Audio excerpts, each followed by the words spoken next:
புகார் தொடர்பாக சிஎஸ்கே அணியின் தலைமை நிர்வாக அதிகாரி விளக்கமளிக்க மறுத்திருக்கிறார். சென்னை சேப்பாக்கம் மைதானத்தில் நடைபெறும் IPL போட்டிகளுக்காக 1500 ரூபாய் டிக்கெட் கவுண்டரில் விற்பனை செய்யப்படுகிறது. 2000 ரூபாய் முதல் 5000 ரூபாய் வரையிலான டிக்கெட்டுகள் ஆன்லைனில் விற்பனை செய்யப்படுகின்றன. இந்நிலையில் சென்னை ஹைதராபாத் அணிகள் மோதும் போட்டி வரும் 21ஆம் தேதி சேப்பாக்கம் மைதானத்தில் நடைபெற உள்ளது. இதற்கான நேரடி மற்றும் ஆன்லைன் டிக்கெட் விற்பனை இன்று காலை தொடங்கியது. ஆனால் தொடங்கிய 10 நிமிடங்களிலேயே ஆன்லைன் டிக்கெட் விற்பனை முடிந்துவிட்டதாக காட்டியதால் ரசிகர்கள் ஏமாற்றமடைந்தனர். சிஎஸ்கே நிர்வாகமே டிக்கெட்டுகளை பதுக்குவதாகவும் ஆன்லைன் டிக்கெட்டுகள் கள்ளச்சந்தையில் விற்பனை செய்யப்படுவதாகவும் ரசிகர்கள் குற்றம் சாட்டினர். இதேபோல் கவுண்டரிலும் முறையாக டிக்கெட்டுகள் வழங்கப்படவில்லை என்று கூறப்படுகிறது. இப்ப இத்தனை பேர் போயிட்டு இருக்காங்களே, 200 பேருக்கு மேல ஒருத்தர் கூட இங்க டிக்கெட் வாங்கியிருக்க சான்ஸே கிடையாது. ஒருத்தர் கூட வாங்கியிருக்க மாட்டாங்க. எதுவுமே ஆன்லைன்லேயே கிடைக்கல சார். ஆன்லைன்ல ஓபன் பண்ணாலே என்ன சொல்றாங்க, ஃபுல்லா ஒயிட்டா வந்துருது. அப்ப ஒயிட்டா இருக்கிறதுக்கு நாங்க எதுக்கு இது பண்றது? அப்ப லைன்ல வந்து எடுத்தாலும் என்ன பண்றாங்க, லைன்ல நிக்கிறதுக்கு அந்த சைட்ல வாங்கி எடுத்துட்டு போயிடுறாங்க. அப்ப நாங்க வேஸ்ட் தான் எடுக்கிறதே டிக்கெட்டுக்கு. அப்ப நீங்க வந்து டிக்கெட் இருக்குன்னு சொல்லக்கூடாது. அப்ப மேட்சுக்கே நாங்க வராமே நாங்க டிவிலேயே பார்த்துட்டு போயிடுமே.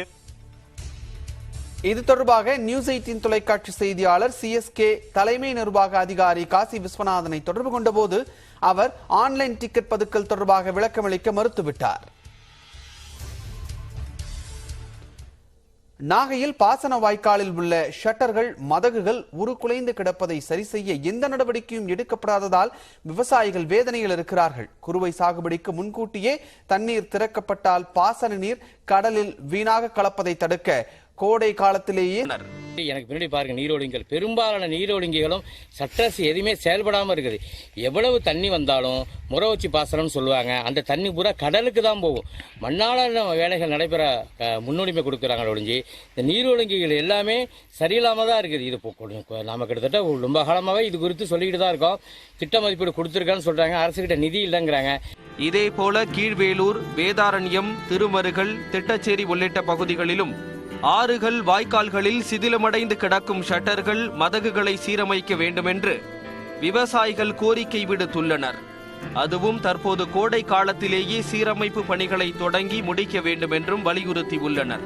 மாவட்ட நிர்வாகம் தலையிட்டு பொதுப்பணித்துறை, நீர்ப்பாசன பிரிவு அதிகாரிகளுக்கு உரிய உத்தரவுகளை வழங்க வேண்டும் என்று எதிர்பார்க்கின்றனர்.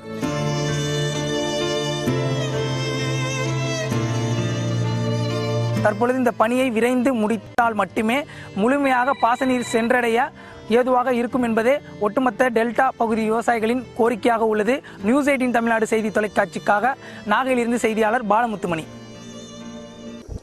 இந்நிலையில் இதுகுறித்து பொதுப்பணித்துறை அதிகாரிகளிடம் கேட்டபோது சீரமைப்பு மற்றும் மறு கட்டுமான பணி மேற்கொள்ள வேண்டிய ஷட்டர் மற்றும் மதகு குறித்து கணக்கெடுப்பு நடத்தியுள்ளதாக கூறினார். அதன்படி நாகை மாவட்டம் முழுவதும் 33 பணிகளுக்காக சுமார் 16 கோடி ரூபாய் மதிப்பீட்டில் பணி மேற்கொள்வதற்கான திட்ட மதிப்பீடு அரசுக்கு அனுப்பி வைக்கப்பட்டுள்ளதாகவும் அதற்கான நிதி ஆதாரங்கள் கிடைக்கப்பெற்றவுடன் பணிகள் தொடங்கப்படும் என்றும் தெரிவித்தார். மேலும் விவசாயிகளுக்கு பாசனத்திற்கு தேவையான தண்ணீர் தடையின்றி கிடைக்க அனைத்து முயற்சிகளும் மேற்கொள்வதாகவும் சிறிய அளவிலான சீரமைப்பு மற்றும் பராமரிப்பு பணிகளை தற்போது மேற்கொள்ள இருப்பதாகவும் அவர் விளக்கமளித்துள்ளார்.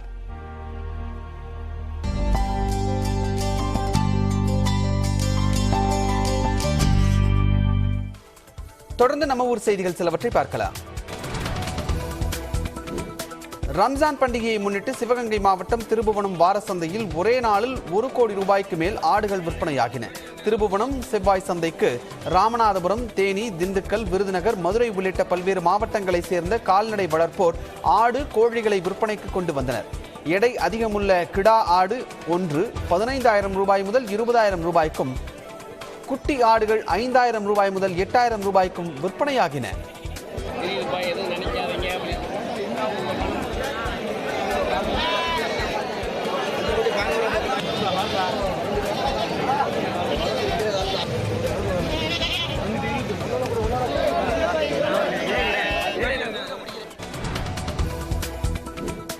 நாகை மாவட்டம் நாகூர் பட்டணச்சேரி கடற்கரையில் CPCL நிறுவனம் பதித்துள்ள கச்சா எண்ணெய் குழாயை அகற்றும் பணி தொடங்கியது. கடந்த மார்ச் 2ஆம் தேதி கச்சா எண்ணெய் குழாயில் உடைப்பு ஏற்பட்டு எண்ணெய் கசிந்து கடலில் கலந்தது. இந்த நிலையில் வருவாய்த்துறையினர் உத்தரவின் பேரில் ராட்சத குழாயை பொக்லைன் இயந்திரம் மூலம் அகற்றும் பணியை CPCL தொழிலாளர்கள் தொடங்கினர். இதனால் நாகூர் பட்டணச்சேரி மீனவ கிராம மக்கள் மகிழ்ச்சி அடைந்துள்ளனர்.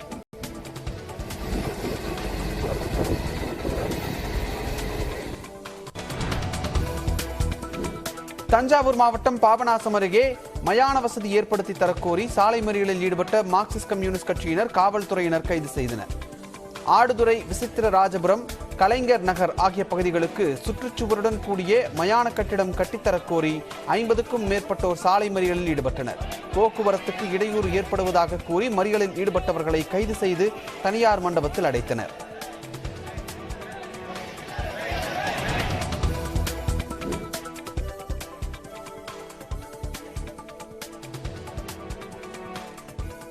வழக்கறிஞர்கள் பாதுகாப்பு சட்டத்தை உறுதி செய்ய சட்டப்பேரவையில் தீர்மானம் நிறைவேற்ற கோரி திருப்பூரில் வழக்கறிஞர்கள் உண்ணாவிரத போராட்டத்தில் ஈடுபட்டனர்.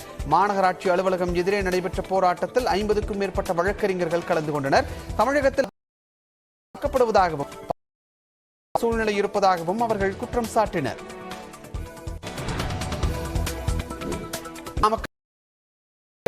பூர்வீக சொத்தை மோசடி செய்து ஆண் நண்பருக்கு விற்றதாக மருமகள் மீது மாமியார் புகார் அளித்திருக்கிறார். முத்துக்காளிப்பட்டி பகுதியில் வசித்து வரும் போனதால் அவருடைய சொத்தை மனைவி சுகந்தி பராமரித்து வருகிறார். இந்த நிலையில் சேலத்தை சேர்ந்த சுந்தரராஜனுடன் சுகந்திக்கு பழக்கம் ஏற்பட்டு 6 கோடி ரூபாய் மதிப்புள்ள சொத்தை 11 லட்சத்திற்கு விற்றதாக அவரது மாமியார் அனுஷ்யா குற்றம். இது தொடர்பாக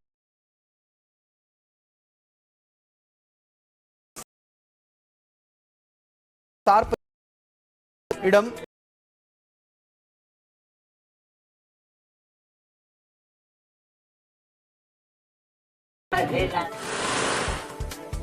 ஒரிஜினல் பத்திரம் எங்கிட்ட இருக்குது. பத்திரம் எப்படி ரெடி பண்ணாங்களோ தெரியல. தங்களுக்கு போனாங்க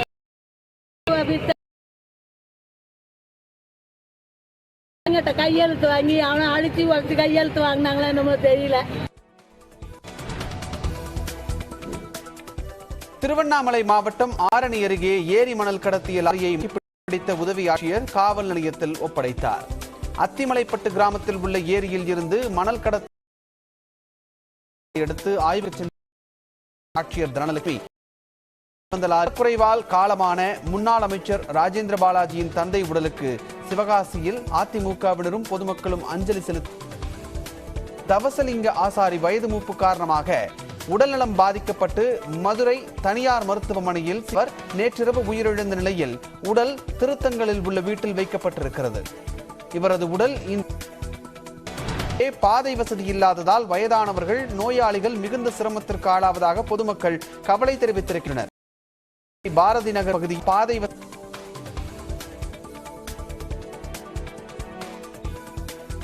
ரோடு வசதியில் போய் ஒரு வண்டி கூட்டிட்டு போய் பேர பிள்ளைக்கு ஆசையா இருந்தா நாங்க ஃபர்ஸ்ட் டெலிவரி.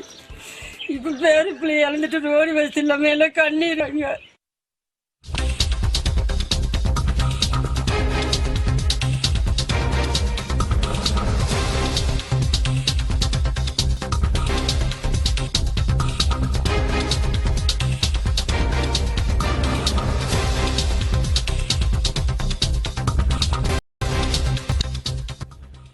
விஷ்ணு கடலூர் மாநகராட்சி ஆணையராக கிருஷ்ணமூர்த்தி செயல்பட்டு வருகிறார். இதேபோல் மாநகராட்சி மேயராக மேயர் சுந்தரி என்பவர் செயல்பட்டு வருகிறார்.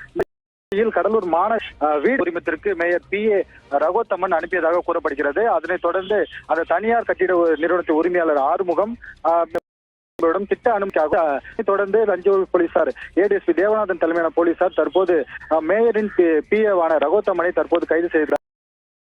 கடலூர் மாநகராட்சி வீடுமன் கைது செய்யப்பட்டிருப்பது பெரும் சர்ச்சையை ஏற்படுத்தியிருக்கிறது. நன்றி பிரேம், உங்களுடைய தகவல்களுக்கு. பிரச்சனை ஏற்பட்டதால் இளைஞர் விஷம் குடித்து தற்கொலை செய்து கொண்டார். ஸ்ரீவாஞ்சியத்தை சேர்ந்த அபிநயா தம்பதியின் குழந்தை உள்ளது. எதிர்ப்பு தெரிவித்து மயிலாடுதுறை மணல்மேடு அரசு கல்லூரி முன்பு இந்திய மாணவர் சங்கத்தினர் ஆர்ப்பாட்டத்தில் ஈடுபட்டனர். வகுப்புகளை புறக்கணித்து போராட்டத்தில் ஈடுபட்ட 100க்கும் மேற்பட்ட மாணவர்கள் முகலாயர்களின் வரலாற்று பாட புத்தகத்தில் எதிராக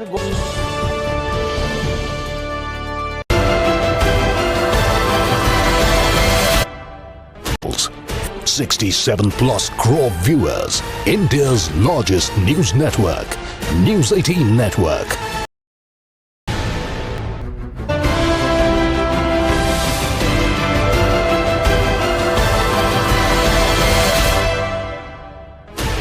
"16 channels, 15 languages, 26 states, 1200 plus 60.